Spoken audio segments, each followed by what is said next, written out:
नमस्कार दोस्तों, जय जोहार। मैं कौशल तिवारी और भिनिया संझा में आपका स्वागत है। 2000 करोड़ से अधिक रुपए के शराब घोटाले के मामले में ईडी ने छत्तीसगढ़ के पूर्व आबकारी मंत्री कवासी लखमा और उनके बेटे हरीश लखमा से 8 घंटे पूछताछ की। इस 8 घंटे के पूछताछ के बाद दोनों को ही छोड़ दिया गया है।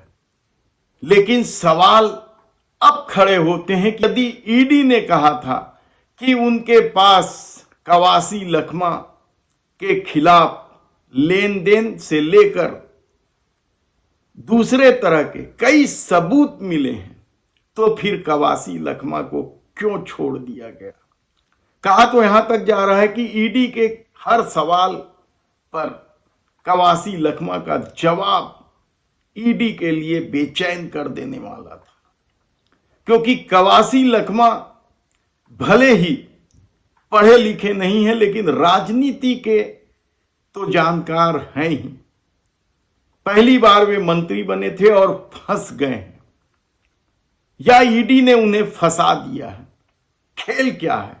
कहा तो यहां तक जा रहा है कि कवासी लखमा को 8 घंटे बिठाकर रखा गया था, तो सिर्फ दिल्ली से किसी फोन का इंतजार था, और फोन आते ही कवासी लखमा और हरीश लखमा यानी उनके बेटे को छोड़ दिया गया। दरअसल 2000 करोड़ से अधिक के इस शराब घोटाले के मामले में तत्कालीन आबकारी विभाग के अफसर सहित कई लोग ईडी के शिकंजों में हैं, जेल में बंद है महीनों से। जमानत देने नहीं देने, जज को खरीदने नहीं खरीदने, एक अलग मामला चल रहा है। लेकिन जिस तरह से ईडी की समूची कार्रवाई चल रही है, उसे लेकर पूर्व मुख्यमंत्री भूपेश बघेल ने भी जो एक्स में अपनी बात कही थी, वह भी कम चौंकाने वाला नहीं है। हालांकि भूपेश बघेल शुरू से ही कहते रहे हैं कि भारतीय जनता पार्टी उन्हें बदनाम करने और उन्हें घेरने के लिए षड्यंत्र रच रही है। शराब घोटाले को लेकर होलोग्राम सहित कई मामले हैं। कई इनपुट मिलने का ईडी का लगातार दावा रहा है, और जांच के साल भर बाद कवासी लखमा और उनके बेटे से के यहां जब ईडी छापेमारी की गई, तब भी यही सवाल उठा कि इतने दिनों बाद कैसे?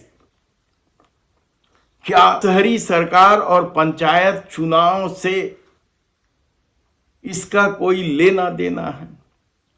क्या कवासी लखमा को भी अजीत पवार, प्रफुल्ल पटेल, चंद्रबाबू नायडू की तर्ज पर भारतीय जनता पार्टी घेरना चाह रही है?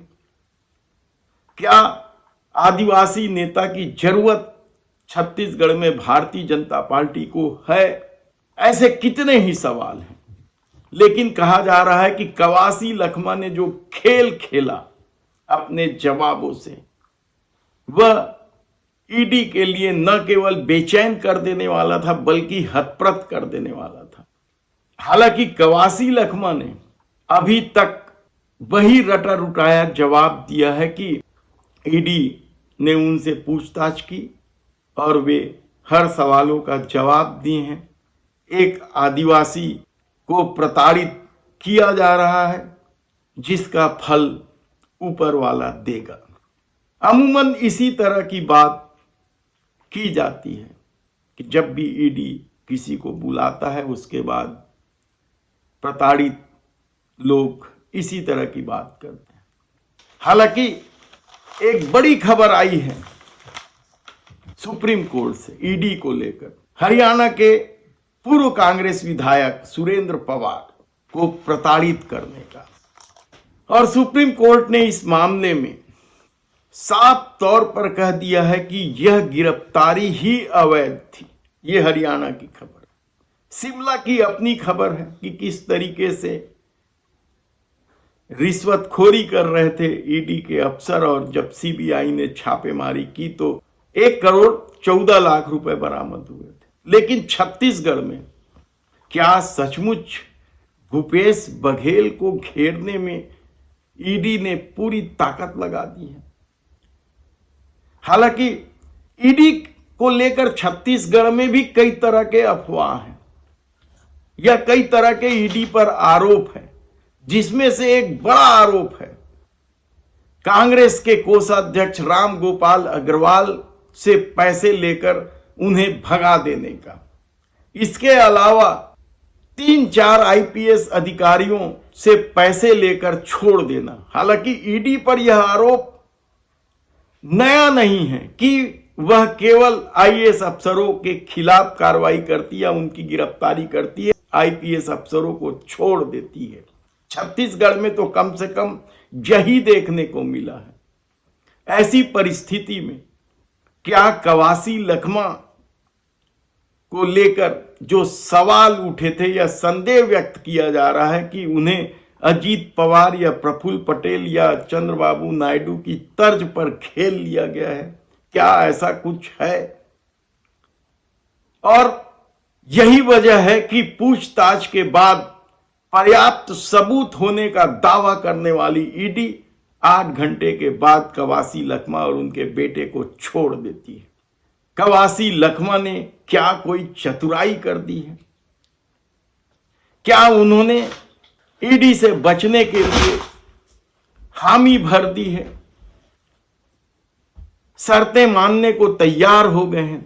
ऐसे कई सवाल हैं जो इसलिए उठ रहे हैं क्योंकि ईडी ने कवासी लखमा से पूछताछ के पहले दावा किया था कि उनके पास पर्याप्त सबूत है लेन देन के, और यदि उसके बाद भी ईडी छोड़ रहा तो क्या यह हैरान कर देने वाली बात नहीं है? देखना है आने वाले दिनों में जब शहर सरकार और गांव सरकार का चुनाव होगा तब किस तरीके की राजनीति होगी और पूरा मामला तब खुलेगा।